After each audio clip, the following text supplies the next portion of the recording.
Kaibanan ang personahe kan Housing and Settlements Development Office liwat tig-inspeksyon ni Alkalde Leni Robredo ang puspusang patrabaho sa Bayanihan Village Transitory Housing sa Barangay Pacol.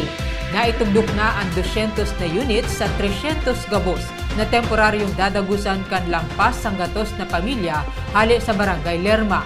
Inimantang pigahalat ang konstruksyon kan rental housing duman para sa sainda. Makakaiba sa Bayanihan Village ang mga pamilyang nag-ierok sa gilid kan waterways. Iniman ang babalyuhan kan mga pamilyang nadanyaran ang harong kan kalamidad. Pero dahil natatapos sa housing project ang ginigibukan LGU.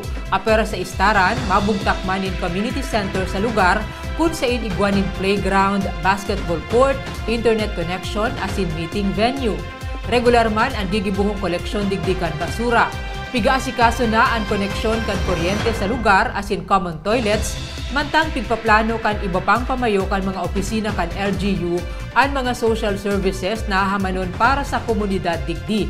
Hahalaton kan mga ibabalyo sa Bayanihan Village ang 9 na bulan hasta sarong taon antes makalipat sa rental housing sa Lerma. More or less 120 families iyan. So ining 120 families na yan, ma-istar yan digdi sa laog ng 9 months to 1 year habang ginigibo po si rental housing project sa Lerma.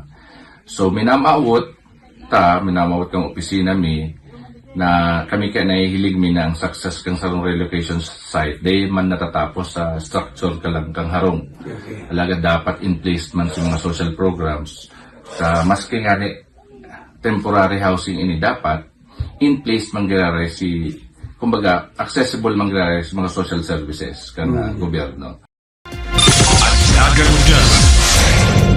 Ika ako, kita, Anaga. Antabayan ang iba pang impormasyong may kinaaraman sa lambang na genyo. Anaga ngunyan. Sa ngaran kan sa kuyang pag-iriba sa Public Information Office kan Gobyerno Lokal kan Naga na pinamamayuhan ni Jason Nyola. Ako si Riza Mostar Santos. Diyos mawalos.